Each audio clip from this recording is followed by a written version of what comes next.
नमस्कार साथियों, स्वागत है आपका हमारे ऑफिशियल यूट्यूब चैनल आशीष टेक में। आज है 11 मार्च। 11 मार्च का फर्स्ट शिफ्ट है जिसमें महिला पर्यवेक्षक का पेपर है, जिसमें मेरे साथ मैम, आपका शुभ नाम? शिवांगी द्विवेदी।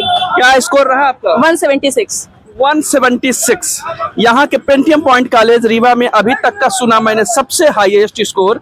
ये 7 तारीख से पेपर हो रहा है, अभी तक 175 तक किया था, 176। किस तरीके से तैयारी रही? कुछ क्वेश्चन पेपर बता दीजिए।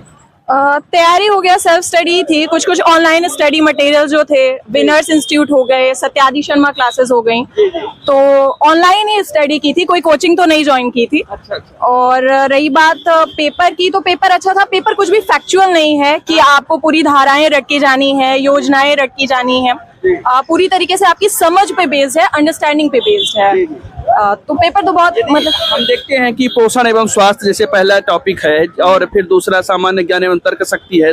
पोषण एवं स्वास्थ्य से किस प्रकार से क्वेश्चन पूछे जा रहे हैं? अधिनियम से पूछे जा रहे हैं, एक्ट से पूछे जा रहे हैं? हाँ, क्वेश्चन यदि हूबहू आपको याद हो तो बता सकते हैं। जैसे अगर पोषण और स्वास्थ्य की बात की जाए तो उसमें एक सवाल आया है कि आयोडीन की कमी से घेंघा रोग होता है, लेकिन इसके लिए उपचार क्या हो सकता है?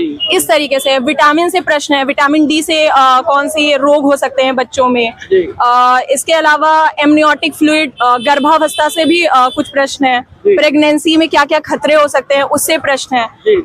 अधिनियम की बात की जाए तो अधिनियम में धारा का केवल एक ही प्रश्न है कि दहेज मांगने पर किस धारा में दंड का प्रावधान है। घरेलू हिंसा अधिनियम और दहेज प्रथा अधिनियम, इनसे क्वेश्चन लगातार। हाँ, बिल्कुल। घरेलू हिंसा से भी है कि, और फैक्ट नहीं है, ये पूछा जा रहा है कि महिलाओं के मानसिक स्वास्थ्य पर क्या प्रभाव पड़ता है।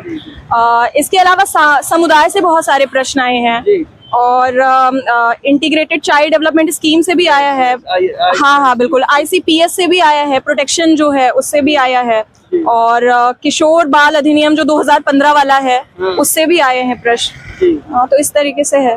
एक्ट से किस प्रकार से क्वेश्चन बने? योजनाओं से कुछ क्वेश्चन और जो नहीं, योजनाओं से कोई प्रश्न नहीं है। एक्ट से और कुछ क्वेश्चन याद आ रहा है? एक्ट से ज्यादा प्रश्न नहीं है, पर जो प्रश्न हैं भी वो घुमा कर है, मतलब वो फैक्चुअल ना होकर वो पूरी तरीके से अंडरस्टैंडिंग पर, हाँ, कि इस अधिनियम को क्यों लाया जा रहा है, महिलाओं पर उसे क्या प्रभाव पड़ेगा, बच्चों के स्वास्थ्य पर उसे क्या प्रभाव पड़ेगा, तो अंडरस्टैंडिंग पे ज्यादा क्वेश्चन है। तो जो सेकंड चैप्टर है या कह टॉपिक है सामान्य ज्ञान एवं तर्क शक्ति, उससे क्या क्वेश्चन, कंप्यूटर से क्या बने, मैथ से क्या बने, रीजनिंग से क्या बने, और जो उसमें इंक्लूडेड है टॉपिक आपको पता होगा अच्छे तरीके से, उनसे क्या क्वेश्चन बने? मैथ से तो बहुत इजी क्वेश्चंस आए हैं, मतलब बहुत बेसिक लेवल के सवाल है, अनुपात रेशियो पे सवाल है। इसके अलावा सिंपल इंटरेस्ट और कंपाउंड इंटरेस्ट पे सवाल है कि दोनों का अंतर क्या होगा। इसके अलावा अनुपात के अलावा ये है कि अगर किसी चीज को इतने पर बेचा जा रहा है तो फायदा नुकसान, मतलब बहुत बहुत बेसिक सवाल है। और रीजनिंग के मुझे ज्यादा सवाल देखने को नहीं मिले। एक रिलेशन पे सवाल था, जैसे कि एक महिला ने किसी को दिखाकर पूछा, वैसा एक सवाल था। एक हाँ, ब्लड रिलेशन पे था। और मिरर पे सवाल था कि फ्रेंड को आप मिरर में कैसे दिखेगा, ये सवाल था। और हाँ, मतलब रीजनिंग और मैथ्स बहुत बेसिक लेवल का था, बिल्कुल भी टफ नहीं था। थर्ड जो है तो जिसमें नेतृत्व है, जिसमें कह ले कि कम्युनिकेशन से संबंधित है, संप्रेषण से संबंधित है, उससे क्या क्वेश्चन बने हैं और किस लेवल का उससे में पूछा जा रहा है? क्या अंडरस्टैंडिंग है या फैक्चुअल है या कोई किताब अलग से पढ़े? नहीं, फैक्चुअल तो बिल्कुल भी नहीं है, सब कुछ अंडरस्टैंडिंग पे है। और संचार से प्रश्न आए हैं, नेतृत्व पे प्रश्न आए हैं कि एक अगर नेता होता है तो किस तरीके से संगठन में चीजें रहती हैं।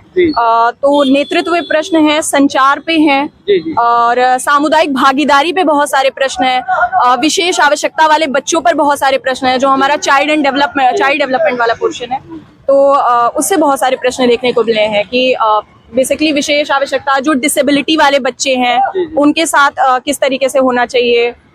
तो इस तरीके से प्रश्न। जो फोर्थ पोर्शन है जिसमें शिशु एवं बाल स्वास्थ्य है, उस पर किस तरीके से क्वेश्चन बन रहे हैं? क्या टीकाकरण हो गया, जिसमें और बहुत सारे टॉपिक हैं जिसमें आपको पता होगा, उससे कुछ क्वेश्चन बताइए। टीकाकरण पे प्रश्न आए हैं, जैसे कि DPT का टीका दूसरा डोज कब लगता है, ये पूछा गया था। PCV का बूस्टर डोज कब लगता है। इसके अलावा पूछा गया है खसरा से रिलेटेड बहुत सारे प्रश्न देखने को मिले कि खसरा में किस तरीके से रैशेस होते हैं, सिम्टम्स, जैसे कि लक्षण, बीमारियों के लक्षण बहुत पूछे गए हैं। और प्री स्कूल में क्या क्या होता है उस पर है। शैशवावस्था पर भी कुछ प्रश्न आए हैं। इस तरीके से कुछ जी। आने वाले दोस्तों को आप क्या कहने हैं, क्या सजेशन देना चाहेंगे कि किस तरीके से आप जैसा स्कोर ला पाएंगे? मुझे ऐसा लगता है कि फिलहाल तो जिस तरीके से क्वेश्चंस आ रहे हैं वो फैक्चुअल तो बिल्कुल भी नहीं है, तो बहुत ज्यादा फैक्ट्स के पीछे ना भागे और प्रश्नों को देखकर हड़बड़ाए ना कि ये तो हमारे नोट से आया ही नहीं है, अब क्या करें। बहुत काम माइंड से, बहुत शांत होकर चीजों को अच्छे से पढ़ें और अपने दिमाग और कॉमन सेंस से सवालों को हल करें, आप बहुत अच्छा स्कोर करेंगे। Okay ma'am, thank you, very very thank you.